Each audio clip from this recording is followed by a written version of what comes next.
नमस्कार, आप देख रहे हैं वीके न्यूज। मैं हूं सुनील राउत। इसी साल मई के महीने में जब भारत चुनाव के खुमार से बाहर निकला ही था और चुनावी नतीजों का इंतजार कर रहा था, उसी वक्त अंतरराष्ट्रीय पत्रिका टाइम ने मोदी को डिवाइडर इन चीफ बता दिया था। 20 मई को आए टाइम पत्रिका के संस्करण में प्रधानमंत्री नरेंद्र मोदी को कवर पेज पर जगह दी थी और उनके लिए विवादित उपाधि का इस्तेमाल किया गया था, इंडियाज डिवाइडर इन चीफ, यानी कि भारत का प्रमुख विभाजनकारी। जब इस पत्रिका का अंक आया तब उस वक्त खूब बवाल हुआ था। बीजेपी ने तब न सिर्फ पत्रिका बल्कि इस लेख को लिखने वाले की कुंडली खोलकर रख दी थी। मोदी पर यह विवादित और आलोचनात्मक लेख लिखा था ब्रिटेन में जन्मे लेखक आतिश अली तासीर ने। अब आप कहेंगे कि इस खबर का अब जिक्र क्यों हो रहा है?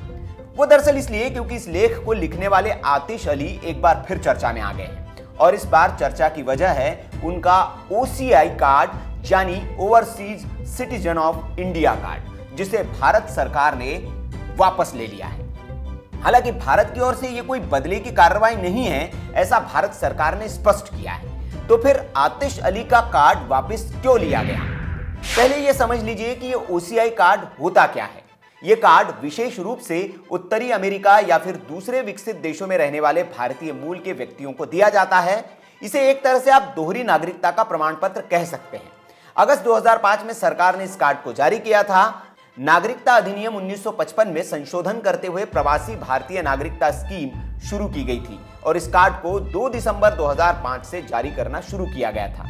यह कार्ड उन विदेशी नागरिकों को जारी किया जाता है जो 26 जनवरी 1950 से पहले या बाद से भारत के नागरिक हो, 15 अगस्त 1947 के बाद भारत में शामिल किसी भाग का निवासी हो या वो उसके बच्चे या पोते पोतियां भारत के नागरिक हो। बांग्लादेश और पाकिस्तान को छोड़कर दुनिया के सभी देशों में रहने वाले ऐसे भारतीयों के पास OCI कार्ड हैं। 275 अमेरिकी डॉलर यानी कि करीब 17,600 रुपए का शुल्क देकर इसे बनवाया जा सकता है। इस कार्ड धारक को भारत में किसी भी वक्त की अवधि के लिए स्थानीय पुलिस के पास पंजीकरण कराने की बाध्यता से छूट मिलती है।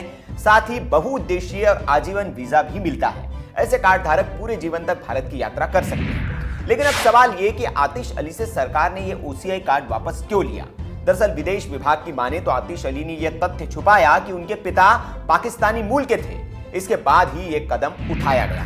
गृह मंत्रालय के प्रवक्ता ने जानकारी दी कि नागरिकता अधिनियम 1955 के मुताबिक तासीर OCI कार्ड के लिए अयोग्य हो गए हैं, क्योंकि OCI कार्ड किसी ऐसे व्यक्ति को जारी नहीं किया जाता है जिसके माता पिता या दादा दादी पाकिस्तानी हो और उन्होंने ये बात छिपा कर रखी। प्रवक्ता ने यह भी बताया कि 38 साल के आतिश अली तासीर ने स्पष्ट रूप से बहुत बुनियादी जरूरतों को पूरा नहीं किया और जानकारी को छिपाया। नागरिकता अधिनियम में यह भी प्रावधान है कि अगर किसी व्यक्ति ने धोखे से फर्जीवाड़ा करके या तथ्य छुपाकर OCI कार्ड हासिल किया है तो OCI कार्ड धारक के रूप में उसका पंजीकरण रद्द किया जा सकता है और उसे ब्लैकलिस्ट में डाल दिया जाता है। साथ ही साथ भविष्य में उसके भारत में प्रवेश करने पर भी रोक लग जाती है।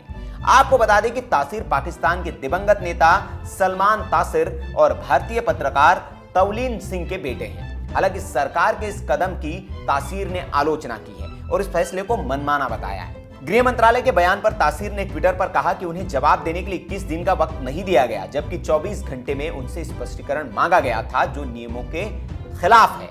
हालांकि जिस टाइम पत्रिका की वजह से यह बवाल दिखाया जा रहा है, उस टाइम पत्रिका ने चुनाव के नतीजे आते ही पलटी मार ली थी और नतीजों के बाद मोदी पर एक और आर्टिकल छापा था। 28 मई को टाइम की वेबसाइट पर छपे इस आर्टिकल में पुराने आर्टिकल के बिल्कुल उलट मोदी को भारत को एकजुट करने वाला नेता बताया था। टाइम ने अपनी वेबसाइट पर जो लिखा था उसमें लिखा कि मोदी ने भारत को इस तरह एकजुट किया है जितना दशकों ने किसी प्रधानमंत्री ने नहीं किया है। टाइम ने तो पलटी मारकर अपना हिसाब बराबर कर लिया था, लेकिन बेचारे आतिश अली चपेट में आ गए, जैसा कि वे दावा कर रहे हैं। हालांकि सरकार इससे तो इनकार कर रही है। आपको क्या लगता है, क्या आतिश अली से मोदी के खिलाफ लिखने पर सरकार ने बदला लिया है या फिर ये उनके झूठ बोलने का नतीजा है? आप कमेंट बॉक्स में बता सकते हैं। वीडियो अगर आपको अच्छा लगा हो तो इसे लाइक करें, शेयर करें और ऐसी खबरों के लिए आप देखते रहिए वीके न्यूज। शुक्रिया।